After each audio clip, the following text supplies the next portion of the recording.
bien, Eh bien, bonsoir à tous et bienvenue sur ce quatrième live fiche, celui-ci qui sera destiné à la pêche au bar en bateau. Ce soir, du coup, j'ai le plaisir d'accueillir avec nous Gus, qui est un nouvel ambassadeur, et Jeff, qui est aussi beaucoup moins nouvel ambassadeur. Mais avant toute chose, on va commencer comme à chaque fois sur un jeu concours qu'on vous propose. Cette fois-ci, on va vous proposer un lot destiné vraiment sur la pêche du bar en bateau. Donc, potentiellement des growlers, grosses plombées, avec une question un peu plus compliquée que la dernière. C'est celle-ci.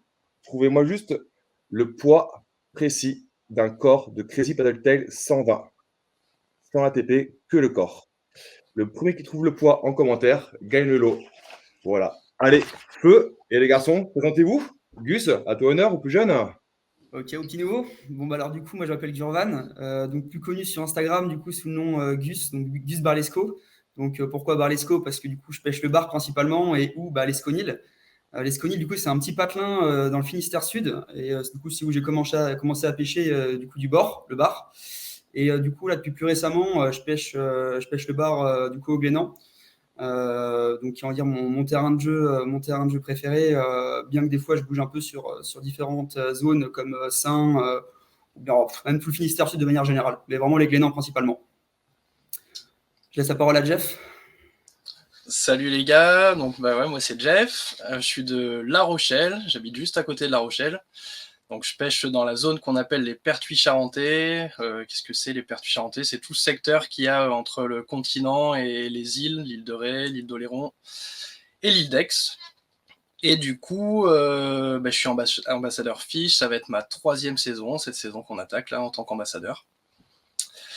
Et je pêche depuis bien longtemps. J'ai commencé très jeune par la pêche en eau douce d'abord. Et puis je me suis mis à pêcher le bar, on va dire, il y a une dizaine d'années, en alternant des périodes du bord et des périodes où j'avais un bateau en bateau. Et là, en ce moment, ça fait 5 ans qu'on a un bateau et que je pêche beaucoup en bateau dans les Pertuis charentais, le bar.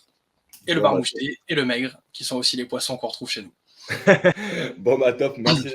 Bon, bah, c'est cool. Du coup, ce soir, on a vraiment un live axé bateau et surtout sur deux secteurs bien différents. Toi, tu as Gus sur le Finistère Sud.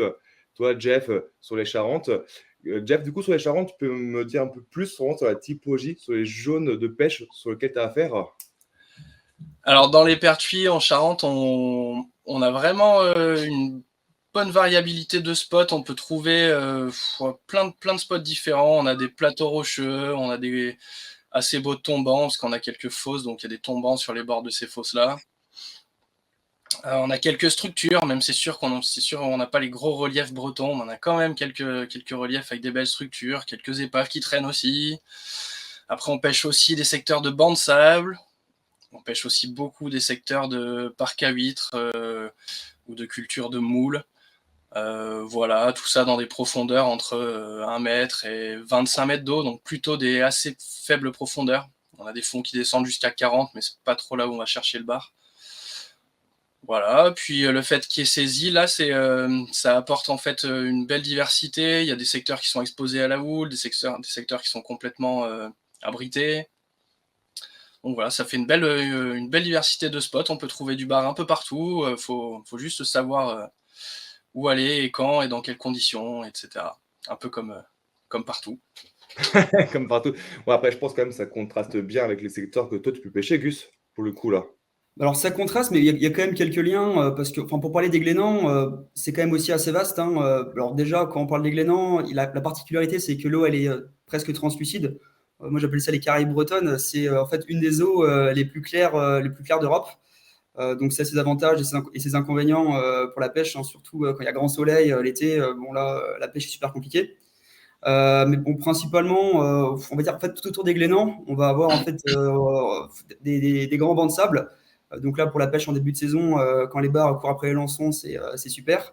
Et après, du coup, en fait, on va avoir du coup l'archipel avec plusieurs îles. Et donc, quand en fait on rentre sur l'archipel, ça s'appelle du coup la chambre des Glénans. Et là, on va avoir des têtes de roche, on va avoir des plages, et puis tout ce qui est des zones rocheuses, des laminaires. Donc, c'est ultra riche et ça permet d'avoir une diversité de pêche incroyable. Donc c'est vraiment le point fort, je trouve, de ce spot. Ok. Après, ça que les Glénans, pour leur pratiquer plusieurs fois, ça que c'est les Caraïbes, hein. C'est Ouais. hallucinant. L'été, Ah, c'est fou. l'été, Ouais, c'est tu vois, des fois, là, ce qu'on fait, c'est la journée, on va se baigner, tu vois, avec les gars, parce que il fait trop chaud, les poissons, et qu'à partir de 18-19 heures, on commence à attaquer la pêche, donc, pour te dire. mais toi, du coup, en partant, du coup, Jeff, sur les eaux, ça, comme t'as quand même beaucoup à faire sur des bancs de sable, le courant, l'eau est souvent piquée ou l'eau est très claire chez vous, là? Alors non, on a quand même une eau qui est plutôt teintée. On va avoir des secteurs où l'eau va être assez claire régulièrement et des secteurs où c'est quasiment tout le temps teinté. Voilà, c'est assez intéressant parce que le comportement des poissons est bien différent en effet dans des eaux hyper claires et puis par rapport à des eaux un peu piquées comme on peut avoir. Et puis ça conditionne aussi pas mal le choix des spots, cette couleur d'eau. Par exemple, quand on a des petits coups d'ouest et tout, de la houle qui va bien agiter le secteur, on va avoir une eau qui va être assez foncée, assez marronasse même, on pourrait dire, sur certains endroits. Donc là, il faut pêcher le bar là-dedans, c'est très vite compliqué au leurre. Donc du coup, il faut trouver des zones avec de l'eau claire. Et il y a toujours quand même quelques secteurs avec de l'eau un peu plus claire. Donc ça conditionne pas mal le choix de poste, cette couleur d'eau là. Ouais, j'imagine. Alors du coup, je rebondis sur ton choix de poste. Justement, moi j'ai une question, c'est comment du coup vous faites votre choix ou vous préparez une sortie mer? J'imagine qu'il y a quand même pas mal d'éléments à prendre en compte, un peu comme on l'a vu la semaine dernière sur le kayak, où du coup Manon et Goulven expliquaient son choix météo, la houle. J'imagine qu'en bateau, c'est assez similaire, où il y a vraiment des points à respecter, des points clés. Toi, Gourvan, par exemple, sur les Glénans, une session, tu la prépares comment? Alors déjà, ce qu'il faut savoir, c'est que sur les Glénans, en fait, on a une particularité, c'est qu'en fait, il y a très très peu de dérives. Donc déjà, en fait, en fonction du coef, on va déjà essayer de chercher les endroits où il y a un peu de jus. C'est-à-dire que si on est sur un coef assez bas, un coef 50, directement, on va commencer à s'orienter sur des spots clés qu'on connaît où ça bouge un peu. Donc souvent, on va dire en périphérie extérieure de l'archipel, pour permettre de chercher des veines de courant, des choses qui bougent un peu. Donc je pense que c'est la première condition quand on cherche, enfin quand on prépare notre pêche, c'est les coefficients.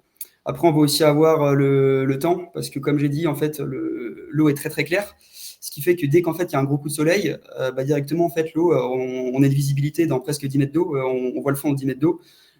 Du coup, directement, en fait, tout ce qui va être fond sableux ou bien fond dans moins de 10-15 mètres, en fait, ça va être impêchable.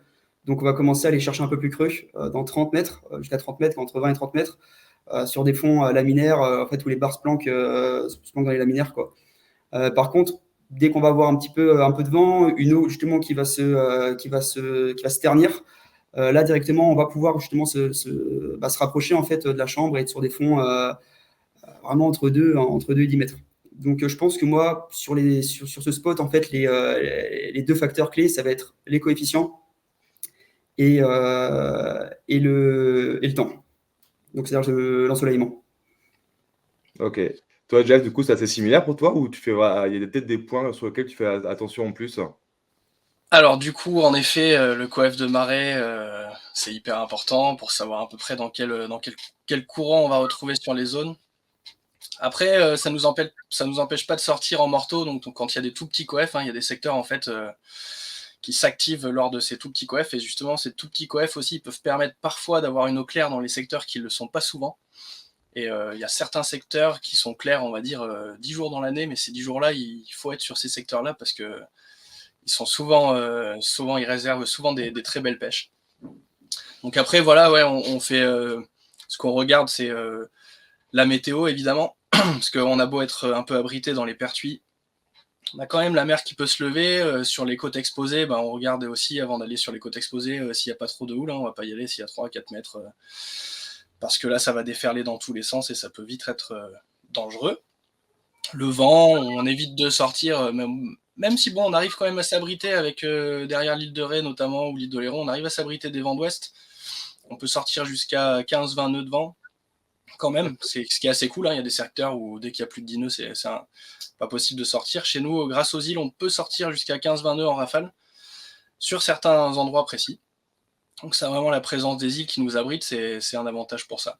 Donc voilà, en gros, le check avant de partir pour décider du secteur, c'est le coef, c'est le vent et la houle. Et puis en D'accord. fonction de ça, on va créer notre itinéraire On va dire Et ça comme après, ça. et après, en termes de sécurité, est-ce qu'il y a quand même des points sur lesquels il faut vraiment attention? Bon, après, j'imagine comme tout panier bateau, vous avez à bord des VH, des fusées, et cetera.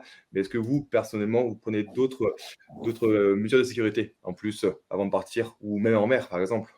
Bah, déjà, toujours le gilet de sauvetage. Donc ça, je pense que, Ouais, ça ça, j'ai enfin, oublié ça, effectivement. après, gilet de sauvetage, toujours quand la mer, après, quand tu es sur, par exemple, quand on est en pêche sur mer Pétole, à l'arrêt, bon, là, quand il fait 30 degrés l'été, là, on se permet de l'enlever. Mais par contre, voilà, dès qu'on navigue avec un petit peu de mer, toujours le gilet.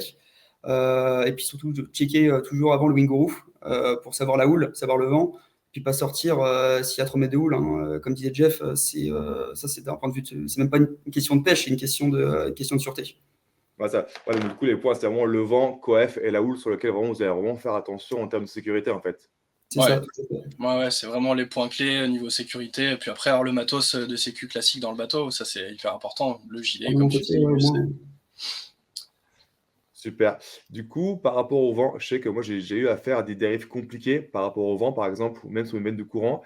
Vous, comment vous placez une dérive? Déjà, d'une, c'est ça qu'il je pense qu'il y a pas mal de gens qui nous rejoignent et qui regardent ce live et qui commencent le bateau cette année. Pour moi, ça peut quand même assez déroutant quand on voit du coup sur le sondeur une map de bar. C'est comment l'aborder correctement en fait. Vous avez des conseils pour ça? déjà, si tu la vois ta mat de bar, déjà faut pêcher tout de suite sur le sondeur. Et après, ouais, bah, les différents conseils, ça va vachement dépendre du type de zone que tu pêches. Je dirais que parfois, nous, on pêche des vastes plateaux rocheux où les poissons peuvent être éparpillés un peu partout. Donc là, on va plutôt faire des grandes dérives en essayant un peu de balayer du terrain, de couvrir différentes profondeurs pour essayer de trouver là où il y a le plus de poissons. Et après, quand tu commences à pêcher un point précis, une structure, une épave, quelque chose comme ça, là, ça devient vachement plus important de bien caler ses dérives. Donc, comment nous on procède? Parce qu'en effet, la dérive, tu as la dérive du courant et tu as aussi le vent souvent qui interfère dans ta dérive. Donc en fait, ce qui est important, c'est avant d'arriver sur ton point, sur ta structure où tu penses qu'il va y avoir du poisson, tu t'arrêtes quelques centaines de mètres avant, puis tu fais nous on fait ce qu'on appelle un check dérive, c'est-à-dire qu'on stoppe le bateau, on regarde, on met la trace du GPS et on regarde la dérive qu'on a sur le secteur. Et en fait, en regardant ça, ça nous permet de bien placer le bateau dès la première dérive sur le bon spot. En fait, on arrive, du coup, on met un point de démarrage avec le check dérive qu'on a fait, on connaît la direction de la dérive et on se place de façon à ce que la direction de la dérive nous emmène pile sur le spot à pêcher. Ça, sur les points précis comme ça, c'est important. Ce que je pourrais dire de plus, un autre truc qui est hyper important quand on pêche des structures comme ça, ce que je trouve en tout cas, c'est qu'il faut, quand on recale entre deux dérives, il faut prendre large, quoi. Faut pas redémarrer le bateau sur le point. Faut bien se laisser dériver, même si on touche plus de poissons, qu'on sait qu'on a quitté la zone depuis pas mal de mètres déjà. Faut prendre le temps de se laisser dériver un peu plus avant de démarrer le moteur et faire un bon arc de cercle pour recaler sa dérive. Pas passer pleine balle sur le point, ça c'est vraiment un coup à casser le spot et Voilà, c'est dommage quand même. avec le bruit du moteur, ça flingue le spot, j'imagine. Ouais, voilà, ouais. C'est Moi, ça. j'ai eu affaire beaucoup au Glénan à pêcher en dérive, mais du coup, avec aussi avec une sorte de une bouée, un parachute pour du coup ralentir la dérive. L'encre flottante, ouais. Ouais, ça, merci pour le mot. Donc, toi, Gus, du coup, j'étais du coup, avec Alexandre, que tu connais, je pense, sur les ah, Glénans. bah, c'est une vidéo de pêche. Voilà, on pêchait quand Ah, on non, pêchait. Swanen. Non, ouais, l'autre, du coup, Swanen, on Ok, pêchait. l'autre Alexandre, ouais, ouais, ouais. Toi, c'est quelque chose que tu fais sur une dérive, par exemple? Alors, moi, pas du tout, parce qu'en fait, souvent, moi, sur les Glénans, plus j'ai de dérive, plus je suis content. Parce qu'en fait, ça permet souvent de prospecter un maximum. Après, c'est sûr que quand on est sur des zones d'activité sous le bateau, bon, on n'a pas envie de dériver, hein, on a envie de rester sur le point. Mais après, comme a dit Jeff, toujours prendre large, pas être pressé par démarrer le moteur dès qu'on n'a plus les échos en dessous. Et je discutais avec des gens qui, eux, ce qu'ils font carrément, c'est en fait, quand ils arrivent sur un spot qu'ils connaissent, en fait, ils coupent le sondeur. Ouais. Pour éviter parce que si tu mets ta tête dans une piscine avec un sondeur au-dessus, tu verras que tu as des bruits, ça tape en fait. Ouais, Et juste des fois, le fait en fait, de couper le sondeur quand tu arrives sur la dérive, bon après, il faut connaître le spot, hein, bien sûr. Mine de rien, moi pour le coup, je l'ai jamais essayé. Je pense que c'est quelque chose que je vais commencer à attaquer cette saison. Mais quand tu connais ton spot et que tu sais qu'il y a du poisson, couper le sondeur, ça fait souvent la différence, il paraît. Chaud. Après ça, moi, pour le coup, on voit beaucoup en rivière. Par exemple, sur le Ouais. centre, voilà. Sur le centre, qui est un poisson qui est très compliqué, très méfiant. Souvent, les gars, sur l'hiver, ils passent, ils connaissent le spot par cœur. Vraiment, ils montent dessus, vertical et sans sondeur. Ils coupent tout. Ouais, Ouais. Toi, Jeff, c'est un et truc que tu fais ou pas? C'est pas quelque chose que je fais en mer du tout. On y a déjà pensé. Après, honnêtement, on n'a jamais remarqué sur nos pêches. Oh, remarque, je dis qu'on n'a jamais remarqué. Ça nous est déjà arrivé d'avoir des échos et que les poissons mordent pas, alors qu'on savait pertinemment que c'était du bar. Alors peut-être qu'en éteignant le sondeur, on les aurait pris. Je sais pas, mais c'est vrai que c'est quelque chose à essayer. C'est pas quelque chose qu'on fait encore. Mais le fait que tu en parles, c'est vrai que c'est une bonne idée. Tiens, on et Ouais, tiens, essaiera les prochains. je me demandais, tu dérives à combien, toi, à peu près, on va dire en moyenne en termes de nœuds? Tu es sur des grosses dérives ou tu es sur des dérives basses? Alors, on a des secteurs avec de la bonne dérive. Hein. On a des dérives à 3 nœuds. Bon, on va dire le plus rapide qu'on trouve chez nous, c'est 4 nœuds. Ok, Donc, ça d'accord. commence à dériver fort. Hein. 4 nœuds, c'est une belle dérive. C'est pas les dérives du Golfe du Morbihan, mais ça Ouais, commence à bien imaginaire. dériver. Et du coup, par contre, voilà, c'est pas du tout. Comme je disais tout à l'heure, on a toute typologie de spots. On a des zones de parc où il n'y a pas un poil de jus, même avec du gros coef et tout, où ça monte tranquillement sans générer de dérive. On a des secteurs où même en petit coef, on peut avoir des dérives de 2 nœuds. Hmm. C'est vraiment dépendant de variables selon les endroits. Mais après, c'est beaucoup ce qu'on recherche. Le courant, hein, nous, c'est pareil. Ouais, bien sûr, bah, ah, Pour les parfois, glénans, quand tu disais que tu cherchais le jus, je vois très bien. Hein, pour y avoir pêché un peu, c'est vrai qu'il y a peu de jus. Et chez nous, on cherche les veines principales ou les jours de petits coef. On va chercher les petites accélérations, les endroits le peu d'endroits où il va y avoir un peu de jus. C'est souvent là où il va y avoir les poissons. Et ouais, je comprends. c'est vraiment quelque chose sur lequel on s'appuie beaucoup, le courant, nous, dans nos pêches, dans les pertuis. On cherche le courant pour trouver les poissons.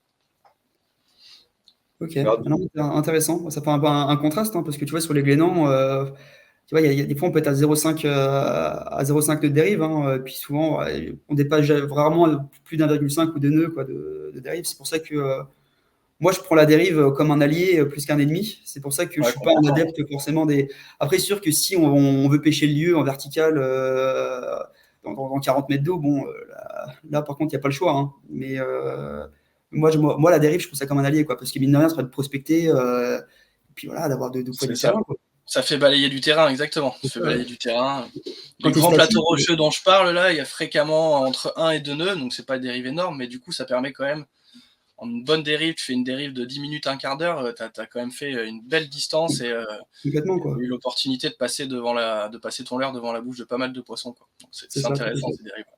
bon, Ouais. ok, les gars. Bon, je vous coupe juste pour passer sur un autre sujet. Maintenant qu'on voit à peu près quand même vos bateaux, techniquement vous placez vos bateaux, votre secteur, ce qui moi m'intéresse, je pense qui intéresse tout le monde, c'est comment vous pêchez du coup ces secteurs. Déjà d'une, c'est quoi vos combos? Canne, moulin par exemple, là. Vous pêchez avec quoi vous personnellement? Tu préfères Vas-y, que je Gus. commence? Moi, je commence? Vas-y, ouais. Alors du coup, moi, ma canne, on va dire principale que j'utilise quasiment tout le temps, c'est une Roadhouse, c'est une 807 HM. Donc c'est une canne de 2,50 m, c'est une grande lanceuse. Donc la puissance va être une 15,55 de mémoire. Super légère et ça envoie des leurres à Berzingue, quoi.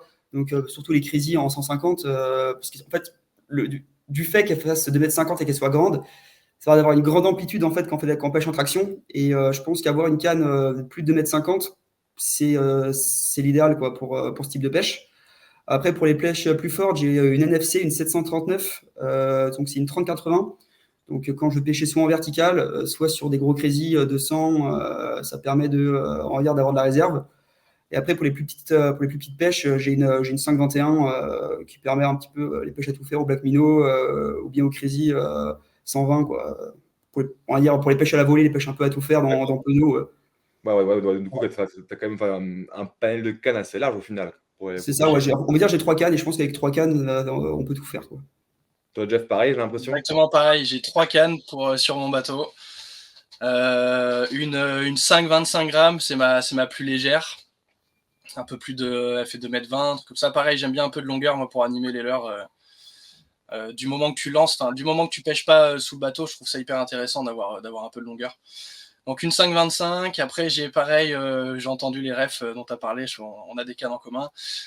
J'ai une 15,50 après qui prend le relais. Puis après, pour les pêches plus lourdes, mais je m'en sers plutôt pour le maigre, J'ai on va dire une 30-80, quelque chose comme ça, pour les pêches avec les gros black minnow Assez en puissant. vertical. Donc 3 combos, et avec ça, on peut utiliser des leurres.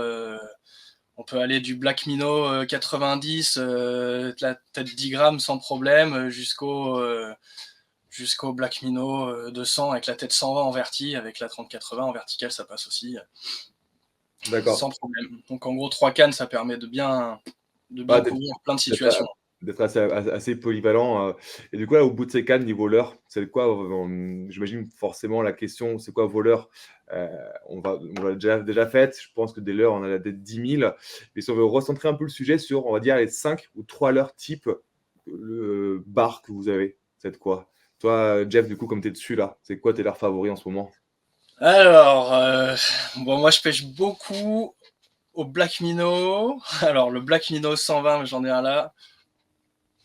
Ah, du coup, une petite bouchée pour le bateau quand même. Ouais, alors chez nous, comme je te disais, on pêche quand même dans des fonds qui sont pas énormes, hein, jusqu'à 20 mètres, mais la majorité de notre pêche, elle se fait entre 5 et 20 mètres, avec des dérives pas forcément énormes. Donc, du coup, je pêche pas. Après aussi, c'est une question de choix personnel, hein. Je pêche pas avec des très gros leurres. Je pêche beaucoup au black minnow 120. Je pêche beaucoup avec le crazy 150 aussi. D'accord, ok. Ouais, un bon classique, hein. Ouais, le crazy 150, Genre, ça ramasse. Voilà, bon, le coloris kaki, ça, incroyable. bah, c'est des grands classiques, hein. Grand classique. Et même, j'ai tendance assez régulièrement en début de saison à pêcher même encore plus petit que ça. J'utilise pas mal le black minnow 90 en fait, Ok, avec d'accord. la tête extra deep 20 grammes là, comme ça là. Ok. Ah, c'est marrant ça. Et D'accord. ça, je le fais pas mal quand il n'y a pas trop de jus, quand l'eau est bien claire et que les poissons sont difficiles. Et ce petit black minnow 90 là, il m'a permis de prendre beaucoup de poissons l'année dernière, dans des zones où on savait qu'il y avait du poisson, on avait du mal à les prendre, et en fait la toute petite bouchée arrivait à bien les déclencher. Donc voilà, pareil, le petit crazy 120 m'en sert pas mal aussi. Alors, sur la tête 15 grammes, ça pour toutes les pêches assez rapides à la volée derrière les vagues. Après, à savoir que chez nous, il y a aussi pas mal de bar moucheté, qui est une autre espèce que le bar, qui devient un peu moins grand, même si on peut quand même avoir des jolis bars mouchetés. Et ce petit crazy 120 là sur le bar moucheté, c'est juste une arme de destruction massive. Ouais, Ça les rend complètement fous. on va beaucoup pêcher par moucheté sur les landes là. C'est vraiment un bar qui est tellement énergique. Ah ouais. Un plus petit par la taille, mais d'une énergie folle. Et c'est vrai que les petits leurres là à la volée, ça les rend dingos ça. Ah, c'est hyper intéressant comme pêche. Alors chez nous, on a la chance d'avoir quand même des beaux bars mouchetés. On peut en trouver des poissons entre 50 et 60. Hein. Les plus gros, ils vont jusqu'à Ah, quand même. 60. Ça commence à faire. Alors c'est moins lourd qu'un bar de 60. C'est souvent un peu moins gras et tout. Mais au combat, c'est terrible. Hein. Ça peut même se mettre à faire des chandelles et tout. Enfin, Ouais, c'est des petites fusées, hyper hein. excité comme poisson, et on aime vraiment beaucoup pêcher le bar moucheté. Après, Ah ouais. voilà, sur le bar Black Minnow 120, Black Minnow 140, tout ça, ça va dépendre du spot sur lequel on est, plus que. Voilà, s'il y a du fond et du jus, on va mettre plus gros. C'est Et tu surtout ça passes qui un va peu du changer. coup sur du Black Hill 110, en petite taille comme ça là. Toi là, avec là, du coup, c'est une nouvelle tête en 15 grammes. Ouais, carrément. Bah Je pense justement, que voilà, ça, je suis content d'avoir vu ces têtes 15 grammes arriver, parce que je vais pouvoir plus l'utiliser, parce que jusqu'à. Souvent, dans les petits leurres, il y avait des trop petites têtes. Ce que j'aime bien, en fait, c'est associer un petit leurre avec des têtes assez lourdes, parce qu'on pêche quand même en bateau, on a souvent un peu de vent, donc pour sentir son leurre, il faut quand même avoir un peu de poids. Donc pêcher, ce que je trouve hyper intéressant de pêcher avec des petits corps et des têtes assez lourdes. J'utilise aussi pas mal les têtes deep là sur les petits crazy. Sur les OK. crazy, je dois en avoir un là. Ouais, par exemple sur les petits crazy 120 là, avec la tête deep, ça va bien ça aussi. On arrive bien à pêcher avec ça. Après, en termes de coloris, l'année dernière, oh là là, j'ai fait découverte de Attends. nouveaux coloris. On Ah, on va y venir après, ok, ça on fera la marche. théorie après. Non, je m'enflamme pas. Est-ce qu'on peut c'est quand même dur de parler un peu quand même avec cette sélection des Glénans. C'était le plus gros, non? Alors, c'est pas forcément, ouais, c'est un peu plus gros. Après, pas forcément, parce qu'en fait, tout dépend du moment dans la saison, et puis aussi de l'ensoleillement, etc. Mais on va dire principalement en début de saison, moi, en fait, j'ai pêché le bar sur les bancs de sable, parce qu'en fait, on a une agglomération de lançons énorme. Du coup, c'est du Crazy 150 à balle, surtout, sur des coloris, on va dire, vertes, coloris kaki, principalement. Et puis après, plus la saison se décale, en fait, plus j'ai monté en taille et plus j'ai commencé en fait à passer sur du Black Minnow. Surtout en fin de saison, en fait, quand les barres sont sur des poissons gras, un Black Minnow 140, même 160, coloris blue, electric blue, Ouais, type une sardine, ouais, comme ça, là c'est carnage. Là, c'est carnage. Ouais, ça, pour regarder la différence ça, du coup, on est sur un 120 là, donc C'est ça. 140, voilà. Et vraiment pas hésiter. Vous pouvez essayer. Pas hésiter en fin de saison à vraiment à monter en taille. C'est surtout là, c'est les poissons partent en frais, ils ont qu'une envie, c'est se remplir le bide. Donc monter en taille pour décider en plus des gros poissons, c'est la saison. Mais par contre pour le début, pour attaquer, moi je suis plus sur du lançon, Crazy 150, Crazy Paddle Tail, vraiment quand les barres courent après les lançons. Tout à fait d'accord sur la saison. Fin de saison, des plus gros leurres. C'est ça. Saison sur un Crazy Paddle Tail à 110 là, 120 pardon, 120, c'est parfait ça. Ah ça c'est incroyable ça. Et la taille c'est magnifique ça. C'est magnifique. Et en plus là, je sais pas, j'ai été plongé samedi là, et en ce moment, enfin nous du coup sur les côtes là, c'est farci de lançon.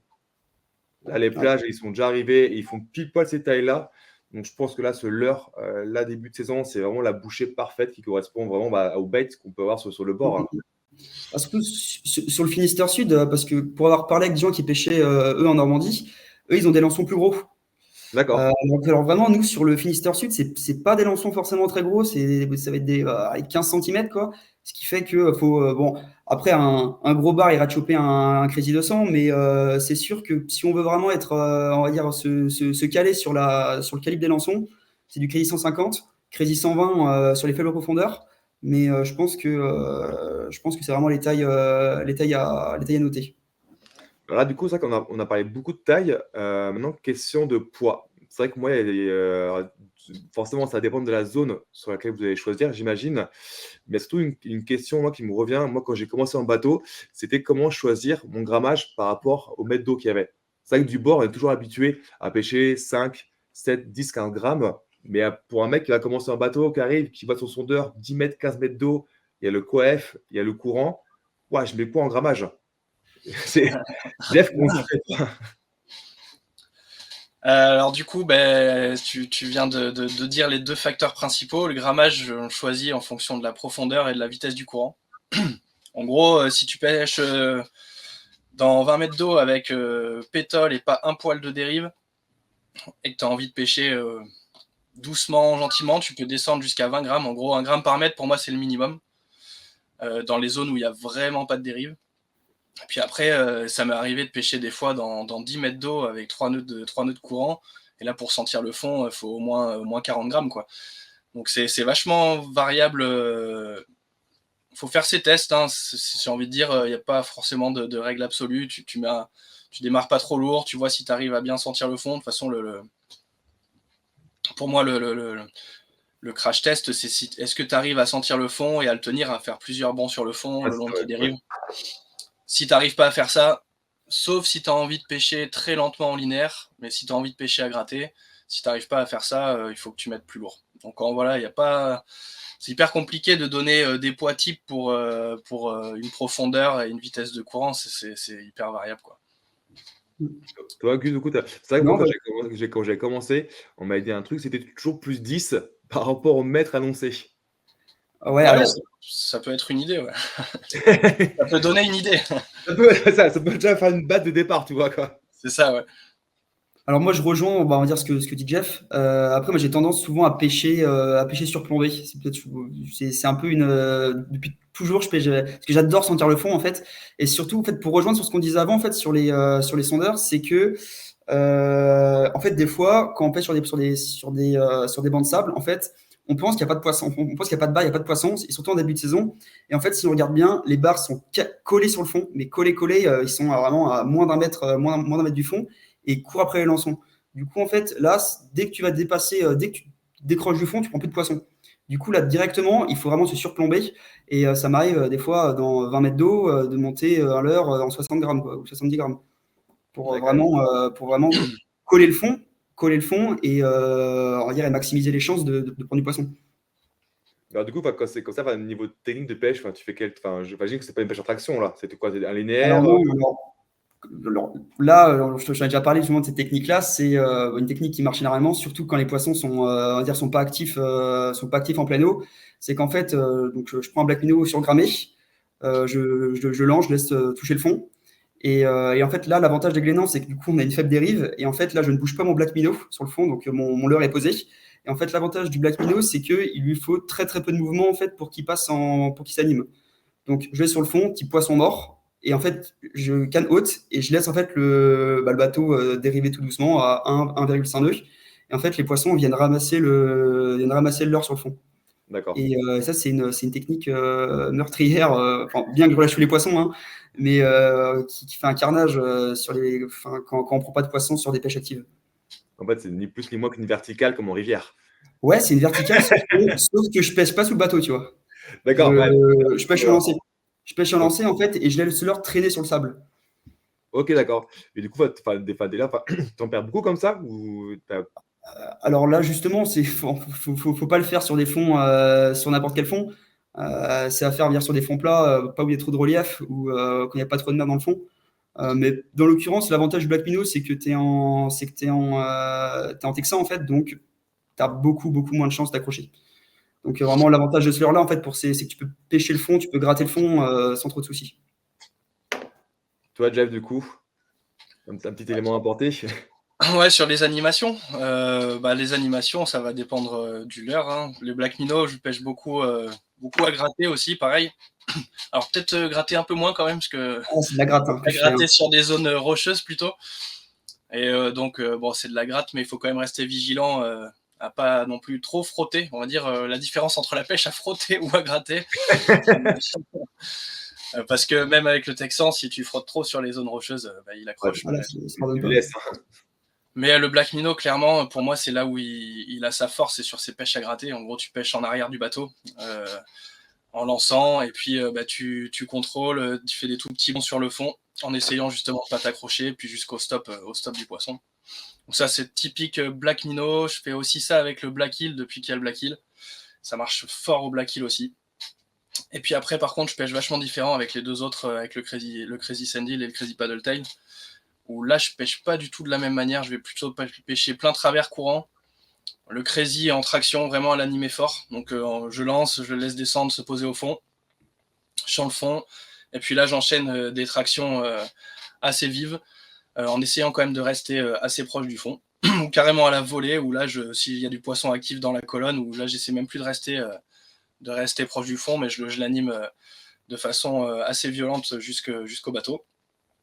Et le crazy paddle tail, pour moi, c'était la découverte, parce que c'est des pêches que je faisais pas trop avant que ce leur sorte. C'est la découverte des pêches en linéaire. Donc là, c'est pareil, c'est travers courant, je lance, je laisse se poser, et là, c'est juste canne assez haute et à mouliner en linéaire pour qu'il nage tranquillement proche du fond. Ça, c'est les pêches que je fais principalement avec ces leurres. Du coup, Jeff, j'aurais juste revenir sur un point technique. Tu me dis pêche volée, traction. Pour ceux qui nous rejoignent et qui sont, on va dire, débutants sur la pêche, tu peux me décrire un peu la différence entre une pêche à la volée et une pêche à la traction? Ouais. Alors, selon mon interprétation, parce qu'il y a pas mal d'interprétations sur les animations de pêche, moi, ce que j'appelle une pêche en traction, du coup, c'est je vais lancer en plein travers du courant, donc pas derrière le bateau, pas devant le bateau, vraiment travers courant. Je vais laisser le leurre se poser au fond, et là, je vais appliquer des tractions, et entre chaque traction, donc une traction, c'est qu'on lève assez brutalement la canne pour que le crazy s'anime, et je relaisse descendre le leurre au fond, entre deux tractions, et c'est souvent d'ailleurs à la descente que les barres tapent le crazy. Et donc ça, je vais faire ça jusqu'à arriver pas loin sous le bateau. Et la pêche à la volée, je vais démarrer de la même façon, je vais lancer, je vais laisser le leurre se poser sur le fond, et là, je vais appliquer des tractions ou différents types d'animations, mais sans chercher à rechercher le fond. Pour moi, c'est la différence en gros. Je vais plutôt pêcher à une trajectoire diagonale entre le fond et le bateau, alors que sur une pêche en traction, je vais appliquer des dents de scie proches du fond. Et la pêche à gratter, c'est des mini dents de scie, des tout petits bonds à l'arrière du bateau, sans mouliner. À la différence, pour moi, la pêche à gratter, c'est une pêche où on utilise la dérive. Et en gros, je cherche pas à ramener mon leurre, je vais le lancer, je vais prendre le fond, je vais même plutôt avoir tendance régulièrement à lâcher du fil pour pouvoir garder le fond s'il y a pas mal de dérives et à pêcher avec le leurre qui fait des petits bonds comme ça. Bon, ça, là, du coup, on va pêche à gratter, voler et traction, mais juste la pêche en linéaire simple, comme on pourrait faire du bord. Ouais, Vous le faites? bah, Pareil, hein. Moi, je pêche principalement linéaire en fait quand je pêche les bordures. Donc sur des fonds, on va dire jusqu'à 10 mètres maximum. Là, je me permets en fait de pêcher en linéaire classique, quoi, un lancer ramené, souvent assez lent pour permettre en fait. C'est l'avantage justement du Black Minnow qui n'a pas besoin d'une forte vitesse pour s'animer. Mais moi, on va dire, je privilégie ces pêches-là en linéaire sur les pêches de bordure ou sur les pêches de faible profondeur. Après, je sais pas pour toi, Jeff. ouais, exactement pareil. Je te rejoins tout à fait. Ces pêches linéaires, on les fait pas mal sur peu de fond, on va dire entre 3 et 7 mètres. Je dirais même pas à 10 mètres, je vais commencer à arrêter de pêcher en linéaire en général. Mais entre 3 et 7 mètres en général, on va dire ça comme ça. J'aime bien pêcher Ouais, en linéaire derrière le déferlement des vagues. C'est encore un truc C'est quoi ça, du coup? sur les plateaux rocheux exposés. On se met pas trop loin du déferlement en faisant attention toujours, hein. Et en fait, faire des pêches linéaires sous le déferlement et à l'arrière du déferlement des vagues, c'est quelque chose qui marche bien pour le bar et le bar moucheté aime bien aussi. J'y reviens souvent. Et puis pour les Alors, pêches en linéaire aussi, quand on veut monter dans 10-15 mètres d'eau, pas hésiter aussi à se surplomber un peu pour quand même garder une bonne profondeur de pêche sur les leurres. ouais, du coup, en fait, vraiment, le but, c'est vraiment du coup de rester à 1 mètre, enfin, entre 50 centimètres et 1 mètre au-dessus de ton fond, en fait, au final, ce que tu veux. C'est ça en fait, idéalement, et pas pêcher trop dans la couche d'eau, parce que là, c'est souvent pêcher de l'eau, quoi. Ouais, À c'est part ça, si les tu fais poissons viennent monter pour récupérer ton leurre s'ils sont actifs. de l'eau, Mais, quoi. Ouais, ce qui est bon, c'est ça, c'est le CPT, enfin, le Crazy Paddle Tail 150, hein, en linéaire. Ah ouais, bah ouais. Moi, je sais ouais, que maintenant, enfin, depuis que je l'ai dans les boîtes, hein, je me prends plus la tête des fois en bateau, hein. bah, Après, comme vous, ouais, beaucoup les bordures. Je lance sur la bordure et je vais ramener en linéaire, canne basse, puis après, le leurre fait le reste. C'est ça, c'est hyper efficace. C'est hyper Ouais. efficace comme pêche. et, ouais, et puis je trouve que c'est un bon leurre complémentaire au Crazy Sandil, parce que le Crazy Sandil en traction, en fait, parce que les deux leurres ils mettent à l'ançon. Le Crazy Sandil qui lui va être pour des pêches très dynamiques en traction, et le Crazy Paddle Tail, quant à lui, pour des pêches en linéaire assez lentes, et les deux sur des formes de lançon. Donc non, c'est deux leurres très très complémentaires. Ouais, alors après, du coup, sur le linéaire, c'est vrai que je l'ai peu vu, mais le Crazy, du coup, Sandhill classique, hein, en linéaire, il est vraiment redoutable. Là, il y a le chose, c'est évidemment qui est à l'intérieur, là, comme on peut voir ici, là. Et vraiment, pour le coup, c'était vraiment un linéaire assez actif. Mm. Vraiment, c'est un linéaire assez soutenu. Il a vraiment une nage qui est particulière. Et du coup, c'est la nage brevetée, vraiment pour le coup, sur lequel a travaillé Mathieu. Et le Crazy Sandhill en linéaire, sur des poissons actifs pour le coup. À essayer, mais c'est redoutable. Et en plus, pour le coup, c'est pas beaucoup vu. C'est vrai que souvent, les gens vont pêcher en traction, à la volée, très fort. Mais le Sandhill en linéaire, franchement, ça réserve des belles surprises pour le coup. Il a une nage qui est particulière. Tu essaieras, Gus, si tu me diras. Ouais, bah là, je vais essayer ça. Je pense déjà que sur le thon, c'est assez connu sur le linéaire au Crazy, mais c'est vrai que sur le bar. Ouais, sur le bar, moi, je vois peu personne le faire. Et pourtant, c'est comme très, très efficace. Non, mais j'essaierai ça, que je pêche pas souvent comme ça. Et je devrais du coup, moi, juste switcher sur les coloris. Parce que du coup, Jeff, tu as embrayé pas tout à l'heure sur tes petits coloris. Dis-moi, tu voulais nous montrer quoi comme coloris là? Je voulais montrer le coloris avec lequel j'ai vraiment bien pêché les dernières. Là, c'est le Ghost Minnow. Ok. Et ce coloris là, Alors, c'est pour vraiment rappel, alors, je te coupe juste pour rappel, le dos est vert, hein. Le dos est vert, transparent. il est vert, on va dire, il est entre vert et marron, Ouais, transparent, pailleté. parce qu'à la caméra, du coup, il fait très très marron foncé. C'était pour ça. C'était pour Ouais, préciser vraiment. désolé la lumière. Non, c'est pas grave, mais du coup, c'était pour préciser. Il y a vraiment ce côté, comme dit Jeff, marron, vert, pailleté, et il y a beaucoup de transparence à l'intérieur. Et vraiment, c'est un coloris avec lequel j'ai beaucoup pêché parce que dès le début où je l'ai utilisé, les dernières, j'ai pris pas mal de poissons avec. Je me rappelle d'une super pêche de moucheté là. Ce combo là, avec la tête, c'est le Black Minnow 120 avec la tête Search en 18 grammes là. Et ça va vraiment très bien. Je suis hyper content du coup parce qu'il y a ce petit coloris Ghost Minnow, il est sorti sur d'autres références cette année. C'est Et ça, donc, exactement. Là, on l'a sorti classiquement sur le Crazy Paddle Tail 120. Ouais, bon, alors là, ça, Là, ça va faire mal, ça. Et aussi sur. Non, je ne peux pas l'avoir avec moi. Sur le Black Hill. On ne l'a pas reçu encore, je crois. ouais, ça va être super à tester. J'ai aucun doute sur l'efficacité de cette couleur. En tout cas, en Charente, elle marche hyper fort. C'est vrai que face au vous, je trouve la Charente, là, quand je vois tous nos ambassadeurs charentais, vous pêchez beaucoup des couleurs très pailletées, très transparentes. À l'époque, c'était kaki Ouais. pailleté qui revenait Ouais. beaucoup chez vous. Tout à fait. Kaki pailleté, alors c'est pareil, il y a toutes les couleurs pailletées marchent bien. On pêche aussi avec des noms pailletés. Le Black Minnow Kaki, chez nous, c'est grosse référence. Bon, comme partout, j'ai envie de te dire. Ouais, parce que le kaki, c'est un peu partout. Ouais. Beaucoup de coloris. Pareil, en début de saison, l'année dernière, quelque chose que j'ai essayé, c'est le Purple Glitter. Oh, guitare, ouais, effectivement. Et j'ai pas été étonné, parce que je sais que des fois les bars sont sur des coloris un peu particuliers, mais vraiment celui-là en début de saison, de toute façon, j'aime bien pêcher avec des leurres où il y a un peu de violet dedans en début de saison. Je sais pas pourquoi, c'est des habitudes comme ça, mais il marche aussi très bien en début de saison ce coloris-là.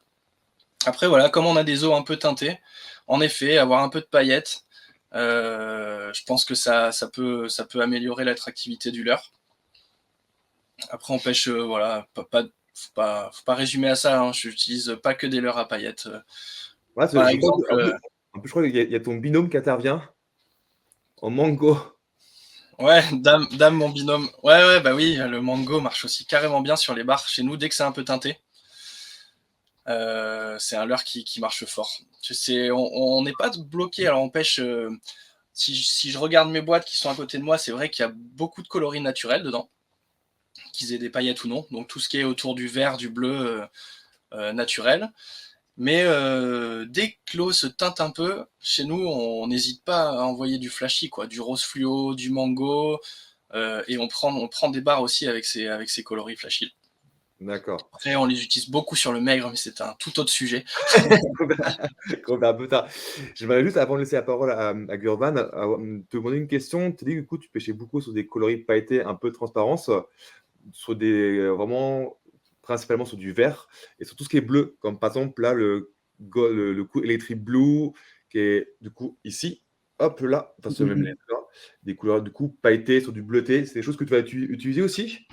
Alors moi, ce qui se passe, c'est qu'en fait, quand je suis en pleine journée, je commence ma pêche sur des pêches un petit peu transparentes pour en fait avoir le meilleur contraste possible.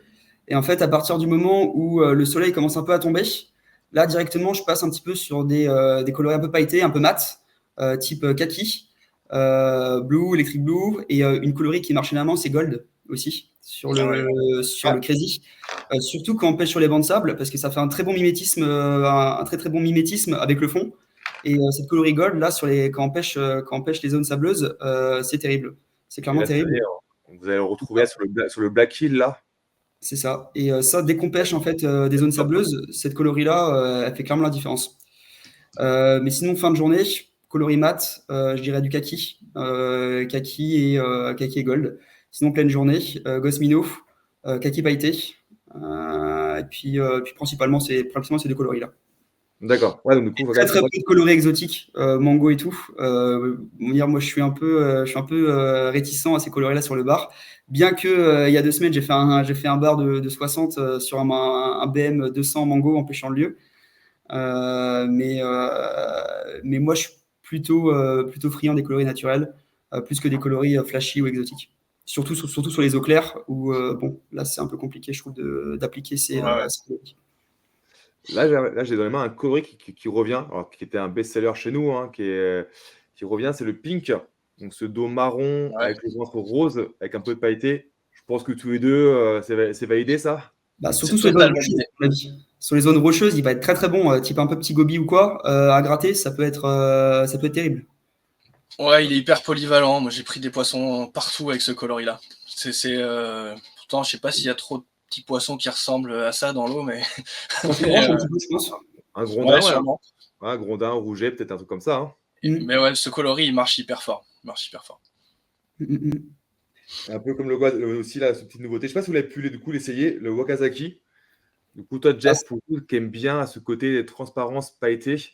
Celui-là, je sais exactement où je vais l'utiliser. Ce sera plutôt sur des pêches un peu plus tard dans la saison, même voire fin d'automne. On pêche des secteurs de bancs de sable, justement. Alors, ces secteurs de bancs de sable, nous, on les pêche pas trop toute la saison. Des secteurs où il y a beaucoup de navigation dessus, assez touristique autour des îles. Et souvent, les bars n'y sont pas trop. Et par contre, quand tout le monde repart et que la mer est bien plus calme, enfin la mer, non, la mer est agitée, mais il n'y a plus personne sur la mer. Et là, on a des secteurs de bancs de sable qu'on commence à pêcher. Et sur ces secteurs-là, je suis tout à fait d'accord avec toi, tous les coloris or, un peu pearl green aussi marchent bien. Et ce BM Wakazagi, là, je suis sûr qu'il va vachement bien marcher sur ces secteurs-là. Et les gars, j'ai une question pour vous. Hop, c'est celle-ci. Quelle leurre fiche utilisée par temps ensoleillé et par pluie? Qui veut répondre? Alors moi, je vais laisser Gus répondre, mais par contre, je vais donner une justification de pourquoi je vais le laisser répondre. Parce qu'en fait, moi, c'est pas trop le temps qui va me faire choisir la couleur du leurre, ça va être la couleur de l'eau. Et l'autre gros facteur qui va me faire choisir la couleur du leurre, en fait, c'est plutôt la couleur du fond, plutôt que si le ciel est gris ou bleu. C'est-à-dire que je vais toujours essayer d'avoir un leurre, enfin le plus possible, qui se rapproche de la teinte du fond. En gros, quand je pêche sur du sable, je pêchais avec des coloris qui ressemblent à du sable, donc Wakazagi, or, tous ces coloris-là.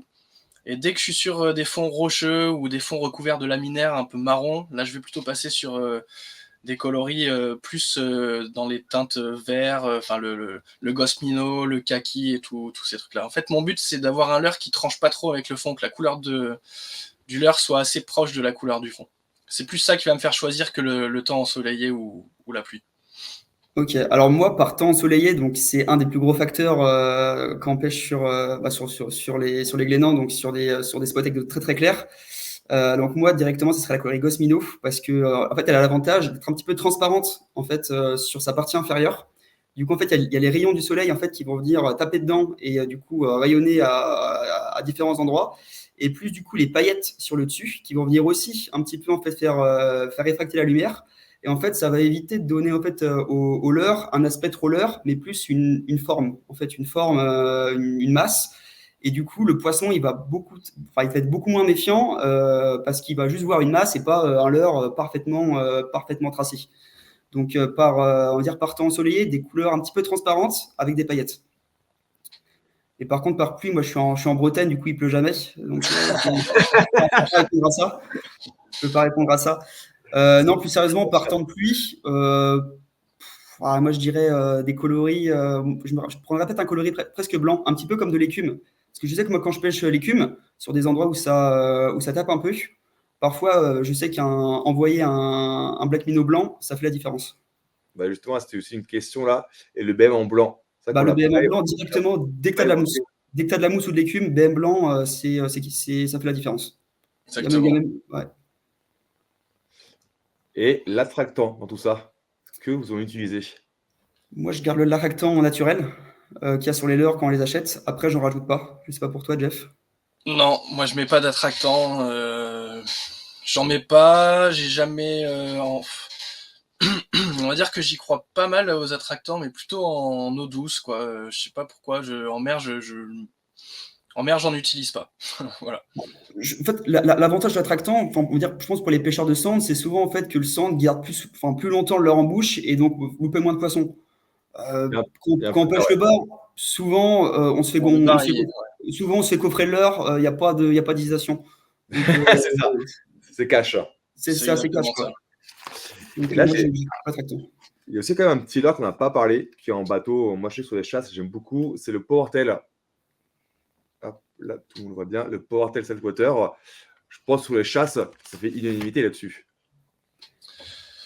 Ouais, tout à fait, les portails alors nous, on a des chasses, des grosses chasses de bar moucheté, souvent. Le portail, il est redoutable là-dedans. Tu lances ces poissons. Si tu arrives à lancer dans la chasse, tu sais que tu vas faire un poisson immédiatement. Ça marche hyper bien, ça vibre fort, il est visible, il envoie du flash lumineux, il vibre avec son paddle derrière. Ça lance loin. En gros, il a toutes les qualités qu'on demande pour un leurre sur une chasse, quoi. Faut que ça se lance bien, il faut que ça vibre fort. Donc, Mais là, c'est ça qu'on parle de chasse, mais est-ce qu'il y a d'autres situations dans lesquelles vous avez utilisé, comme par exemple de la prospection rapide? Gus, non? peut-être? Alors moi, j'utilise vraiment principalement sur les chasses. Donc je l'ai utilisé beaucoup de fois, mais alors les foules que j'ai utilisées, souvent je lançais, ils touchaient l'eau, ils étaient directement coffrés sur vraiment des chasses ultra vénères. Après, moi, bon, c'est un autre sujet, mais principalement, je pense, je l'ai pris pour le thon, pour essayer un petit peu. Mais sur le bar, moi, c'est aussi un objectif, c'est vraiment plus utilisé sur les prospections parce que je suis plus leurre souple que leurre dur. Mais il faut vraiment que je m'y mette un peu plus. Ouais, moi je dirais j'attends une version un peu plus légère pour pêcher, Le message est passé. au-dessus des zones de culture d'huîtres ou de moules, en fait, en linéaire rapide. Parce que souvent, voilà, sur ces pêches-là, c'est des pêches rapides. Les poissons, ils montent de dessous les parcs, ils viennent se saisir du leurre. Et je pense qu'un crazy, un powertail serait parfaitement adapté pour ça, mais là, le powertail saltwater actuel, il est un peu lourd pour faire ça. J'en laisserai trop dans les parcs et tout, donc c'est pas. Là, je peux pas le but. comprendre. Bon, du coup, Jeff, le message est passé. Voilà. C'est pas la première fois, il commence à savoir. Et là, j'ai une autre question sur un autre leurre, c'est la Candy Shrimp. Donc, j'en ai pas sous la main, par contre, j'ai mon catalogue, c'est celui-ci, qui est vraiment du coup très typé pêche Madaï, Ténia, pour le coup. C'est quelque chose que vous pratiquez un peu chez vous, les gars? Alors ouais, moi pour la pêche du pagre, surtout. Ok. Très très très bon leurre pour la pêche du pagre. J'ai pas encore cette année fait de gros pagres parce que du coup on allait sur le lieu. On a touché des pagres accidentellement et du coup bizarrement tu vois quand je pêchais on va dire, au Black Minnow ou au Crazy on touchait pas de pagre et des fois je descendais à Madaï et là on touchait du pagre. Donc comme quoi je pense que ça doit être un leurre de choix pour le pagre. Mais moi c'est dans ce contexte que j'utilise. Donc pêche en verticale, quand je pêche des bancs de sable sur des pas qui sont posés. Donc sur le modèle 90 grammes. Donc quand je pêche, moi je pêche toujours un petit peu surplombé, mais bon, sur 30-40 mètres d'eau. Ok. Et toi, Jeff, tu pêches un peu avec la Candy? Pas du tout. Alors chez nous, à la côte, on n'a pas du tout de pagre. Les seules sparidés qu'on a, ça va être des grises. Et je t'avouerai que je passe pas assez de temps à la pêche pour commencer à pêcher les dorades grises. Du coup, non, j'utilise très peu. Bon, bah super, les gars. Bon, je pense on a fait le tour. Est-ce que vous avez des questions ou peut-être des précisions que vous voulez apporter sur des sujets qu'on n'aurait peut-être pas évoqués? Je pense Vas-y, que, Gus, c'est toi l'honneur. non, je pense que j'ai dit l'ensemble de ce que je voulais dire. Peut-être faire aussi je voulais rappeler quelque chose, c'est aussi sur les pêches, sur les spots de pêche, c'est que fin de journée, pas hésiter à rapprocher le bateau en fait de la côte, parce que souvent les bars en fait en fin de journée se rapprochent de la côte ou des îles pour venir pour venir se gaver de poissons parce que du coup les petits poissons deviennent beaucoup plus vulnérables et du coup les bars viennent chasser dans peu d'eau. Donc en fin de journée, pas hésiter du coup à des fois ne pas insister pendant 3 heures dans 30 mètres d'eau et pêcher des fois dans 2, 3, 4, 5 mètres d'eau sur la côte, même si on est en bateau, ça fait souvent la différence. Ok. Bon, du coup, Tout à fait d'accord avec ça, on remarque exactement ça chez nous aussi. Les chasses, on appelle ça des chasses de fin de journée. Hein, quand le soleil commence à baisser, ça se met souvent à chasser dans pas d'eau. Pas d'eau, quoi, et là c'est explosif. Hein. Ouais, et là c'est des super pêches à faire. Et là, du coup, Ça complète bien la journée en général. Et là, du coup, c'est quoi? C'est Crazy Sand Hill à la volée très rapide, là, vous allez faire? Ah moi c'est Black Minnow, parce que du coup, pêche peu d'eau, pêche en linéaire, donc Black Minnow ou Crazy Paddle Tail. Ok. Et moi, Crazy Sand Hill. Ah bon, On a des écoles. Bon, allez, dernière question, les gars, et après je vous laisse. C'est quoi, du coup, votre objectif pour cette saison? Honneur aux jeunes. Gus, c'est quoi pour toi? alors moi, du coup, c'est faire un peu plus de compétition, parce que donc déjà faire l'Open de Glénan, essayer de faire l'Open de Fécamp, puis essayer aussi de faire d'autres autres compétitions en mer, et puis commencer à attaquer aussi sérieusement la pêche du thon rouge, qu'on a de plus en plus sur le Finistère Sud et même sur toute la Bretagne en général. Parce que mine de rien, ça reste aussi un problème, parce que en fait, le fait que les thons arrivent sur l'archipel, les bars se planquent. Donc, il faut aussi trouver des alternatives quand les pêches est compliquées en journée et quand il y a des centaines de chasses de thon autour de nous. Donc, moi, mon objectif, je pense, c'est m'attaquer à cette pêche-là. Au thon. Bah, c'est un gros sujet pour le coup, là. C'est ça, ouais, c'est un gros sujet. Et toi, mon Jeff, alors, c'est quoi pour 2022?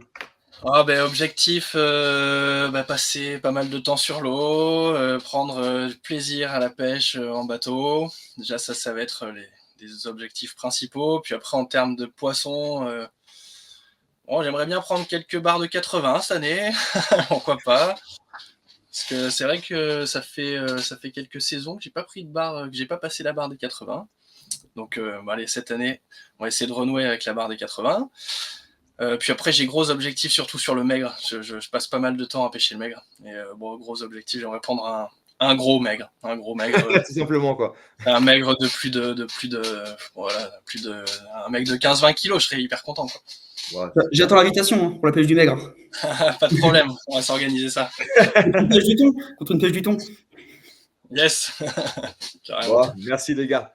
Bon, du coup, pour finir, on va surtout donner le nom du gagnant. Est-ce que vous gars, du coup, vous saviez la réponse à cette question qu'il y avait du coup au tout début? Alors, hop, je la remets pour de mémoire. C'était le poids d'un corps du CPT 120. Jeff, ton estimation? Une estimation, CPT Ou 100. si tu connais le poids des. Ah non, j'en ai aucune idée. Je dirais que ça doit faire 7 grammes. Ou Théo quand même. Hein. Ah ouais, bon. Ouais. Bon, je dirais 4,5 du coup. C'est exactement ça. Bien joué. Voilà. Du coup, j'ai gagné les cadeaux. Mais passe, puis on voit ça ensemble. Ok. On se rappelle. Non, du coup, c'est Fabien Cornet qui a dégainé très vite et qui repart avec ce joli lot. Hop, on le remonte juste pour le plaisir des yeux. Casquette. Bravo Fabien. Tous les leurs. Et sur ce, je vous souhaite une bonne saison, les gars. Merci d'avoir pris le temps de participer à ce live, d'avoir donné tous vos conseils. Merci à ceux qui l'ont suivi et à ceux qui nous suivent tous les jours. Un mot pour la fin? Amusez-vous bien, prenez du plaisir à la pêche. C'est ça, il y a un max de poissons pour cette belle année. Allez, ce sera le mot de la fin. Merci les gars, merci à tout le monde et passez une bonne soirée. Yes, salut. Bravo. Merci à toi, Julien. Salut. Ciao.